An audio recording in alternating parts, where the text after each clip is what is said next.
Whenever I hear a game from my childhood is getting remastered or even more dangerously remade, I automatically get a little bit nervous because developers start taking unwarranted leeway with the story, picking and choosing what they're going to remove, changing the look and sound of characters that were near and dear to our rear, and changing the fundamental gameplay mechanics that made it a fun experience in the first place. But luckily, Motive Studios took an absolute banger from the PlayStation 3 era, the 2008 horror survival title Dead Space, added a bunch of new accessibility features, making this game playable for a lot of new gamers, and also just more convenient to play through. They did leave out a couple things I wish they would have tossed in, like maybe a quick turn, so when there's a goddamn necromorph behind me getting ready to have his way, I can quickly 180. They did add an autosave feature now, which is super sick. You see the little save benches? You can still hit those, but don't worry, it's still autosaving in the background, which is good because you're probably gonna die. I've been saying it more and more with these remakes and remasters of classic titles. The wings of nostalgia really isn't enough to ride in on. I said that during my Gran Turismo 7 review. I don't know if I said it verbatim like that. I might have worded it a little bit differently, but basically nostalgia isn't enough when there's leering issues at hand, and there really wasn't any major issues here. Really enjoyed this game from first kill to last sticky finish. That was about killing monsters. That could have been a different direction, but you took it there. I didn't. Run the intro, please.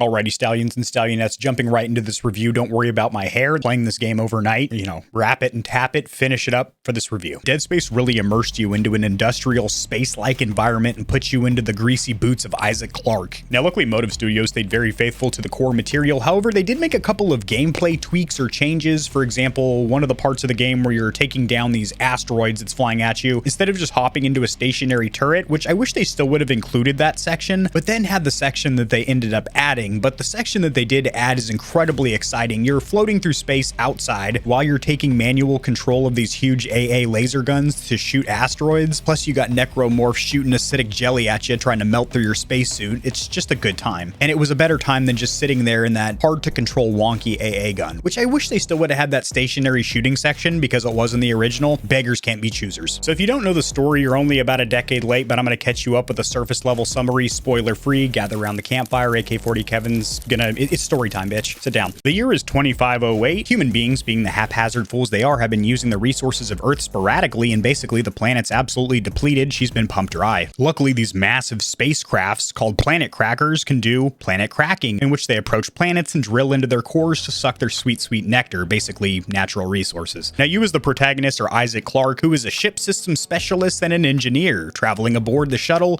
USG Kellyon. I was actually stationed there for a couple tours myself. The galley was terrible. Food was always cold. Also, quick note, throughout the game, they're constantly talking to you through radio comms, calling you Clarke, which is my last name, actually spelled the same as this guy with an E at the end. So it's almost like this game was tapered or catered for me because they're constantly calling me by name as I answer to Clarke because I went by it for 10 years when I was in the military. So, Clarke, my ears perk up. Clarke. It was pretty fucking cool. But your ship, the USG Kellyon, pulls alongside the USG Ishimura, which is a large planet cracker. And you kind of volunteered for this mission because you're also looking for your girlfriend, Nicole, who's a senior medical officer assigned to that ship. But once you get on board the ship, you find out some religious degenerates, some cult-like fuctionados are creating some satanic, disgusting necromorphs on board the industrial cold USS Ishimura. Any further than that will be spoiler territory, and I simply am not willing to do it. Not here, not now. Because I want you to enjoy this game. I want you to go out and play it. It's good. It's good. And along that line or sentiment, all the B-roll or gameplay footage that you're seeing is going to be early gameplay footage, spoiler-free, captured directly from the PS5. So nothing that you're seeing is going to spoil the story. It's basically me running around drilling into flesh with my industrial mining tools. Basically what the Dead Space game is all about, dismembering limbs and stuff. That's how you do damage on the enemies, is taking off the limbs. But sometimes when they pop out in front of you, you're so scared, you just shoot dead center torso because you're not thinking about, I'm going to target this limb. You're just worried about laundry day because you just wet your trousers. And yes, this game is scary. Along those lines, there are plenty of jump scares, gore, and then also unexpected supernatural stuff. So kind of the general trifecta of horror. And what makes this game so intense is going to be the environment. You're on that cold industrial ship. So you hear the creaks and moans and groans of that metal ship in space. The audio design is so gosh darn good with the enemies, the necromorphs, and all of the equipment that you're using. All the weapons are industrial engineering equipment meant for mining, for planet cracking. And they all have some sick thud thud when you reload and your boots slapping against the steel on the ship. Everything sounds so good, and it really does make you feel like you're there, especially with a good headset and playing by yourself. Obviously, it's not going to be that scary if you're playing it on stream or you've got your spouse sitting on your lap or something. But if you're playing this bitch Han Solo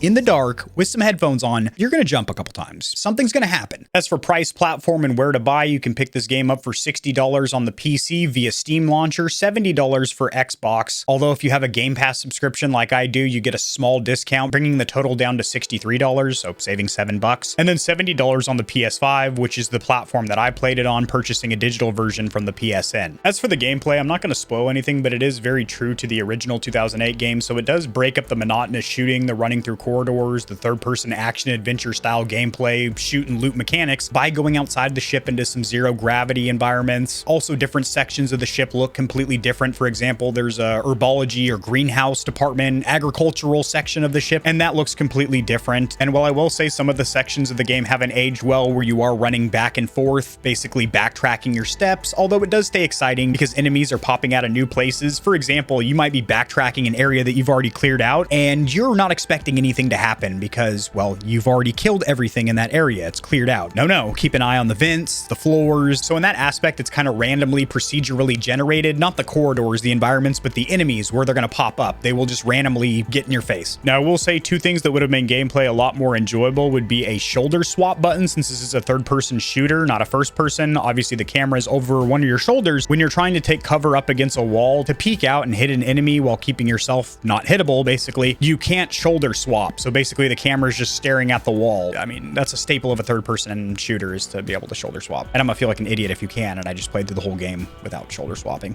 Also, a quick turn button would have been fantastic. Granted, me playing on a higher sensitivity, it doesn't take that long for me to swing the camera around if I'm at full lock on the thumbstick gates, but it'd be great if I could just pull back on the analog stick and then press cross or circle, and I just, boom, he does a little about face, a 180, to drill the enemy that's sneaking up behind me, because I can hear him in my headset. He's breathing on my neck, and I didn't ask him to do it. Rolling right into combat, it is a blast in Dead Space, unlike most games where you're just taught to shoot dead center mass in the torso, or of course, drill them in the suck hole. You're going to be targeting the limbs, going for dismemberments, as that's where the additional damage is done on these necromorph fucks, on these necromorph flesh bags. Combat is pretty damn varied, as you do have 15 main enemies and 3 primary bosses, if you want to call them that. Big ass enemies, basically, that are going to give you a hard time. You have 7 weapons, which are fully customizable at these workbenches. Your suit is also customizable and upgradable. That might have been more confusing than it needs to be. You have these nodes that let you select if you want to increase things like your health,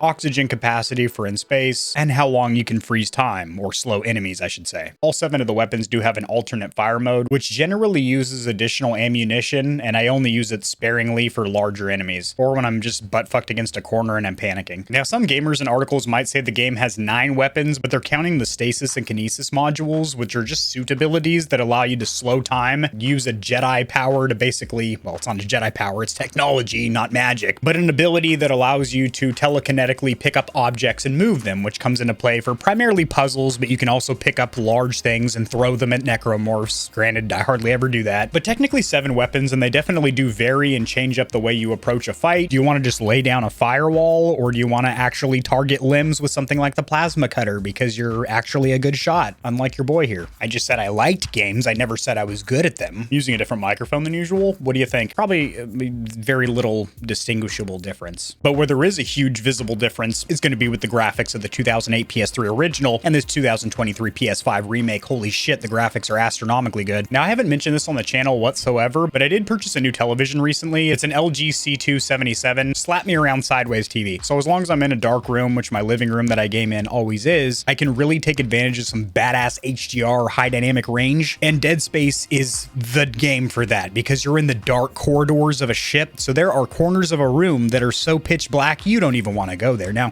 if you aim down sights, it does have a flashlight attached to all your guns. Also, all the textures on all the surfaces of the ship, the suit on Isaac, that's a big one. The suit, I'll be putting a picture on screen here of the original suit, and then the remake. I mean, granted, there's like decades separating the games, but wow, wowzers. All the scratches and intricate wear and tear on his gear. It looks real. It looks nice. That suit looks lived in. Might want to run it through the laundry a couple times. There, Isaac. Jesus. But lighting, textures, reflections, everything looked graphically amazing. amazing. And it needs noted that the version I'm playing is PlayStation 5 with the performance mode on, which targets 60 frames per second at the sacrifice of a little bit of graphical fidelity. But again, the game, I'm raving about the graphics, and that's in performance mode, so it's a shooting game, for God's sake. You want the 60 frames per second, sweetheart. Obviously, I'm preaching to the choir here. Gamer Heaven community, you know frame rate over graphics, sweetheart. Come on. Unless it's like a story game or like an RTS, a turn-based RPG or something. Not Dead Space, sweetheart. I need to see limbs flying off in as many frames per second refreshing as possible. The audio design, I'm just going to keep it short and sweet because I don't want to spend all day on this section because I definitely could. The audio design is absolutely insane. I played this game primarily with the Pulse 3D headset, but I also spent a ton of time listening out of my Vizio M-Series Elevate soundbar with 2 rear satellite speakers and a subwoofer, bringing up the bass for the low end. And my golly, it's very immersive. All the creaks and moans and groans in the ship, and then oh my gosh, when the action kicks up and there's a necromorph in your face and he's making those weird,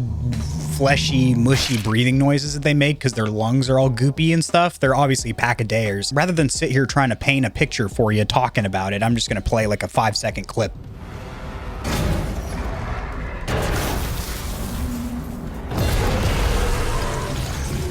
Yeah, I'm sorry you had to be subjected to that. The soundtrack is kind of on track with what you'd expect from a horror survival game. It's from Trevor Garukas, and it's a lot of those ominous, booming, vague tones off in the distance. Oh, you want dark and ominous. Unlike something along the lines of the Doom soundtrack, which is primarily shred metal that kicks in with a nasty riff every time you're ripping through assholes, the soundtrack here is fantastic, but more so than actual songs, it's more of like ambient background music, which is perfect for the space feel. No complaints here. Bringing a classic title into the modern era, there's a ton of accessibility features, also just nice convenience features to have, such as thumbstick dead zones and aiming sensitivity, 2 options that really weren't in 2008 console games. Now I'm a little greedy here. I do wish it was separated from left and right analog sticks, so if you started to develop stick drift on one of the sticks, or you wanted increased aiming sensitivity on just the right stick but you didn't want to be running like a madman, you could adjust those 2 independently, but they are linked. But hey, I'm just glad that those 2 sliders exist. As for performance, I did hear the console version at launch had some choppy textures. However, I bought this game, had it pre-installed basically launch day, and I didn't see or experience any of those technical issues, so maybe I just got in after the day 1 patch. But again, I was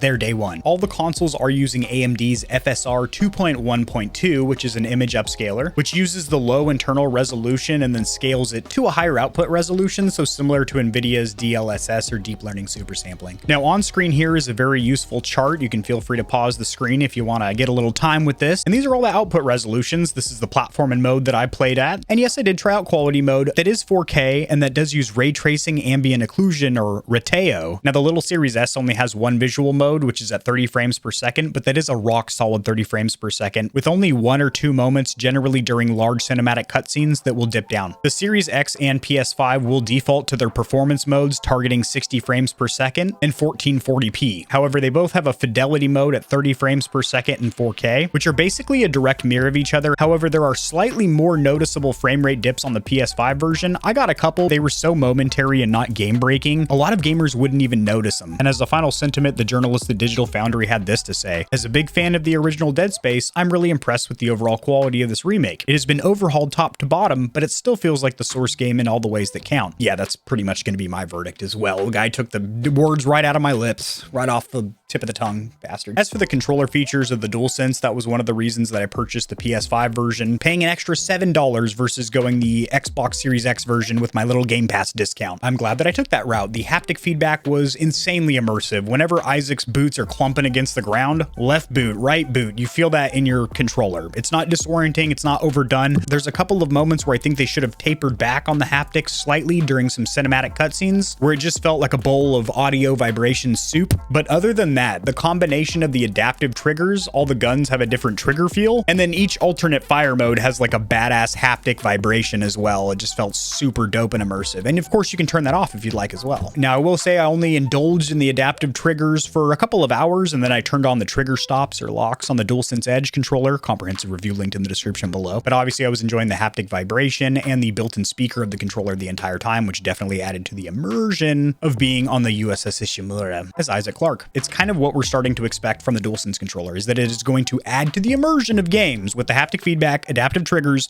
built-in speaker. The internal microphone doesn't really add to immersion, but it's a cool feature. If your headset goes down, you're still calmed up with your boys. As for in-game or replayability, Dead Space Remake doesn't have a whole hell of a lot going on, as they don't have any kind of a competitive multiplayer mode. They do, however, have an alternate ending that can only be unlocked or seen by playing through the entire game or story 2 times. Allow me to explain. When you first beat the remake, you are given a new game plus mode, which allows you to keep all of your guns, upgrades. This is really nothing new. We see this with a lot of games to kind of incentivize gamers to give it a second playthrough. Because there's so many gun and suit upgrades available, you actually can't buy them all or finish the upgrade tree on the first playthrough, so maybe on the second one. But you keep all your gear, plus you get a bunch of other goodies to entice you to play the game a second time, and there is a second ending that you can see by playing through the game a second time. Me personally, after having beat the game once, that was enough for me. The story and gameplay was fantastic, but there's a lot of other shit that just came out. For example, Hogwarts Legacy. I've got a bunch of games loaded on my Steam Deck that I'm playing through, and I recently dived into the dark, deep cesspools of VR, so I've been playing a lot of VR titles as well, like Half-Life Alyx. This game is a super dank, dope experience, but it's just that, an experience. Once you have experienced it, there's really not a replayability or in-game there. What is my verdict? If you were a fan of the original game on PS3 back in 2008, you were absolutely not going to be let down by this title. This is exactly what a remake should be. Graphics are enhanced, new accessibility features, new quality of life features like autosave, because I'm dying a lot, but the story's what you remembered, the core gameplay fundamentals are the same. I guess that's how I'm going to sign off. That's my sentiment. This is how a remake should be done. Drop in the comment section below your opinion of Dead Space 1, 2, 3 in the remake. Did you play them? Are you going to play them? I think you should. You probably should. And I'll see you Stallions and Stallionettes tomorrow.